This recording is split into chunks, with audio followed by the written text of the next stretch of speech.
my meditation sessions, it's almost like getting high on pot or something. Yeah. And we had to be separated because we were just cracking up with laughter to erupt in the group. And a week ago was your birthday. Exactly. And how's that cake gone down? Oh, very well, you know. I put on a few pounds, no doubt. It was gorgeous cake. What was in it? Oh God, I don't know, sponge and all sorts, a bit of strawberry, and gorgeous cake. Yeah. I mean, real work of art. And you still got a bit left? A little bit left, yeah. Very blue. Well, we're at another party tonight. Yeah. You and Miles Johnson. Not much to look at, but a combined IQ of more than 10. I don't think so. But You get on with Miles, don't you? hey? You get on with Miles? Oh, yeah, Miles is coming, of course. That's Yeah. right. You said, yeah. Yeah. You know, he's all right Yeah. in small doses. Yeah, he's fine. You know, that's all right. Quite amusing. Okay, well, I better get cooking for you. Okay, up for the first Get time. the sea bass on. Oh, great! Is that what it is? Great. Sea bass again. Well, that was very good last Sunday. That sea bass was really good. Yeah, and I'm doing a potato dauphinoise. So it's kind of a bit like a deconstructed fish and chips, really, Sounds good to for me. posh people. Sounds making good. a Sounds tart. good to me. And a tart. I got a tart there as well. So you, Great. you know, Sounds good to me. Yeah. anyway, I better get going. Yeah. Can't lay in the sun all day. Yeah. Yeah. Great. Yeah. No, but that is very unusual. That of all days, Amber was down on my birthday. You know, Yeah, it's just such a. Synchronicity. It's exactly. You know, which we always had. Ambrose and I. He's one of the most unlikely friends I've ever had. Yeah. But the synchronicity was just amazing, really. Howard Hodgkin, it's called Gramophone, so it's obviously not a. Stand a bit closer to it. It's obviously not a representation of a gramophone as such, but it's a memory of it. Much of Hodgkin's work kind of has a resonance of memory, so it's a remembered dinner party or a remembered incident,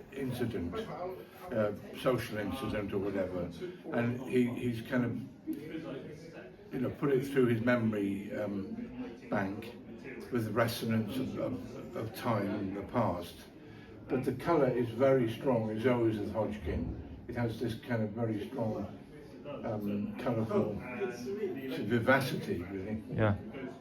Just stand in front of it, Peter, because you know what I've just noticed? Just stand in front of it, in front of the painting. The colours are pretty much similar to the clothes you're wearing today Well, and yesterday. Yeah, You know, the camouflage shirt.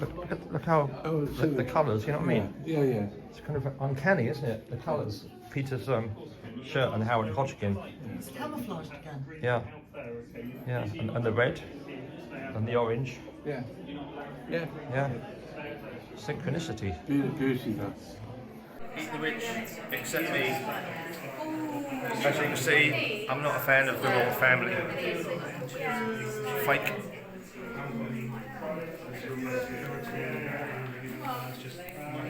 So your work at the exhibition last night at Swindon Museum looked really impressive in the corridor there, outsider art, and that sort of construction, open construction with the Queen and Duke of Edinburgh.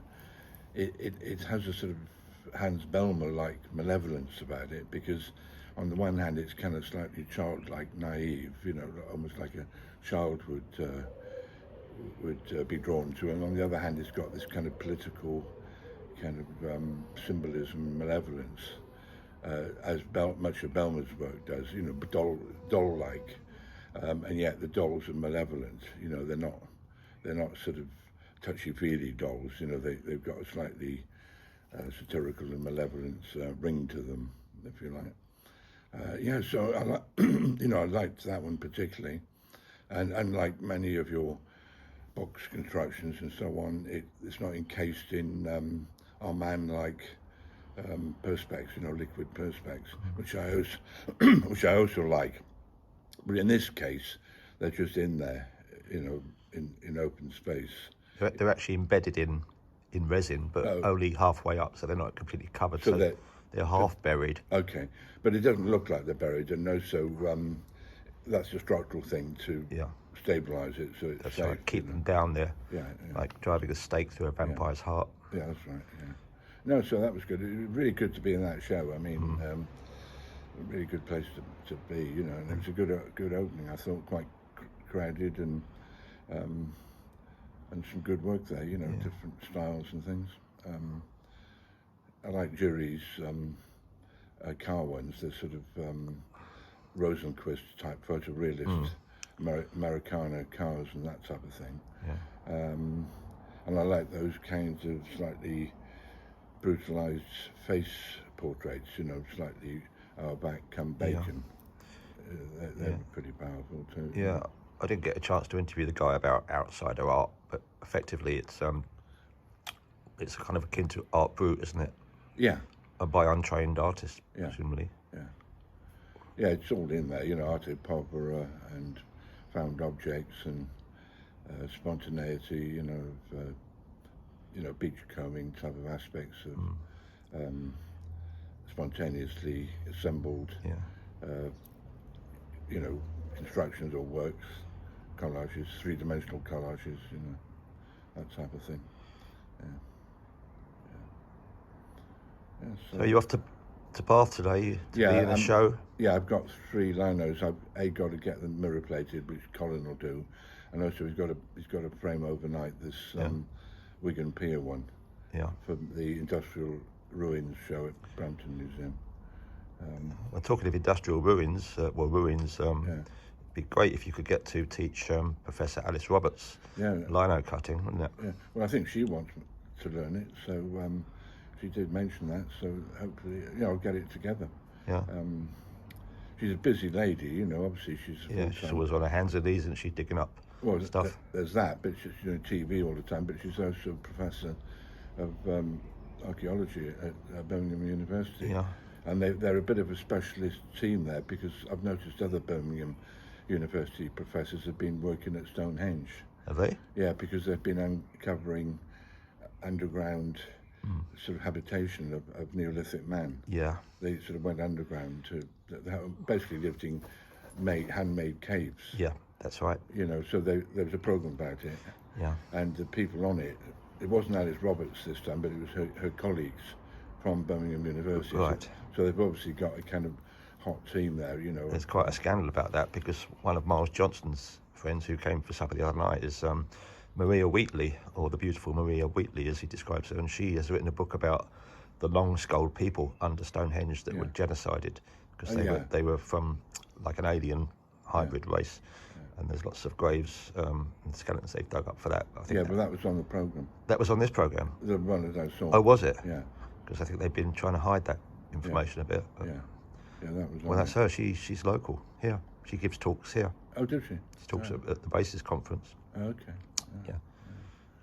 That's all very interesting. Yeah. Yeah, I'll have to start taking moves to email Alice. I'll have to sort of. She told me to go through Birmingham University. Right. It's a website thing, and. Well, that would be great if I could document that. That'd be really interesting. Yeah. And obviously West Penrith is a sort of potential. I haven't seen any programs where she's been working in West Penrith, but she works all over the country, Orkney, Scotland, East Anglia, all over the place. Yeah. So, right, okay. Good. Well, I'm headed back to Cornwall, so I better get myself together. Drive carefully. Good night last night, very good. Yeah. Nice Tim Carroll. Yeah, we had a curry. Yeah, very good. A few pints of beer. Thanks for that. Got stuck getting out of the car. It was a very good curry, actually. I like that place. I like the gaffer there. He's really nice. Yeah. So did you get any deli revenge this morning? Not yet, but I'm sure in the course of the day, Gandy Revenge will visit upon one. Like the Ganges, that bathroom upstairs, wasn't it? Right, so I've got to be at David's by 11, so it's now 10:15, so that's great. I'll have myself a cup of tea. Well, we've had an interesting few days, that's for sure. Yeah, I have. As usual. Yeah, great. good conversation. Anyway, I'm looking forward to going up to Stoke now and hanging out with Ian Mood. So I could do the review without having to come down. And you've got a lino cut in that show. I've got three. Three. In the Brampton show, yeah. Yeah. So I'll go into Bath today. I'll see Elwell, I think, because he's hanging the Birdle's Yard. Oh, Brian Elwell's going to be there. Yeah, well, I'll see him today because the Birdle's Yard's near the colony, the framers, you know, it's just round the corner, really. Right. So, if I could, I would come to Bath, but I've got to head back to Cornwall. yeah, sure. Well, you do the 303, don't you? Yeah. Yeah. Go past Stonehenge. Well, exactly, yeah. They're finding out a lot more about Stonehenge now, a lot more than they ever knew before. It was part of a bigger system. Yeah. You know. Yeah. Right, I'll make myself a cup of tea. Do you want one? I'll have a cup of tea, yeah. Always enjoy your cup of tea. What, you want one, yeah? You make a very good cup of tea. I know I do. Because when I worked for What's the Lloyd's secret Bank, of making a good tea? Because when I worked for Lloyd's Bank in 1970, when I was 17, I worked for Lloyd's Bank for 6 months. Yeah. I was the tea maker. Were you? And the errand boy. So you had like insider trading. So I used to make pots of tea with the whole staff, the whole bank, you know. All right. Be lucky.